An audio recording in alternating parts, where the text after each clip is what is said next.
I think one of the biggest things that's really allowed these guys to be successful is their willingness to be so flexible in accepting new things that come down the pipe, and really the willingness to come out of their comfort zone. Because that's really super important when you're talking about trying something new and implementing something new in the classroom. It's just really stepping out of the box that you're in and really trying something new and really getting your kids engaged in it. I think is what's most important. And I think we each have our own strengths as a team, as individuals. We bring something for each other to the table. And, you know, when I'm bouncing my reading ideas off the other reading teacher, she's giving me positive feedback, she's building on what I've already said, and, you know, when she gives me the ideas, I can add to it, you know, looking at it from a different perspective with fresh eyes. You know, it's always changing, and we don't put each other down. It's just, okay, let's add this, or, you know, this didn't work last time we tried it, so we're going to do it this way this time. And just, it's a constant dialogue between the two of us. And did you read this? Have you seen this? And then we talk about it at PLC, and, you know, so then the science and math teachers see it, and they always ask, how can we help?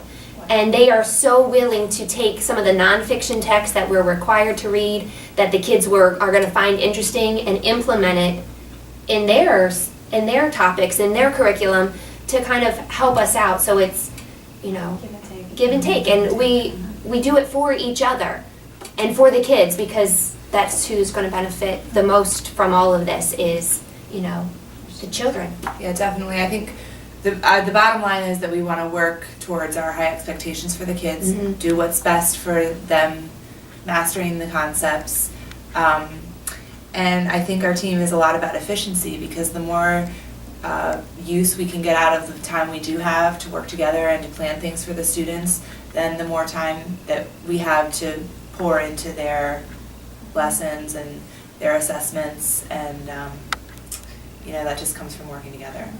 A lot of the buy-in, I think, has to do with when we all started teaching.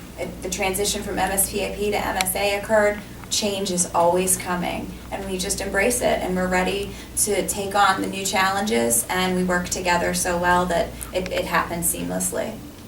And just as the teachers have challenges of incorporating change into their classroom, incorporating change into curriculum and instruction, I also have the challenge of being an evaluator of performance. And one of the things that I look for when I go into a classroom is, are the students learning? Because that's why the students are here.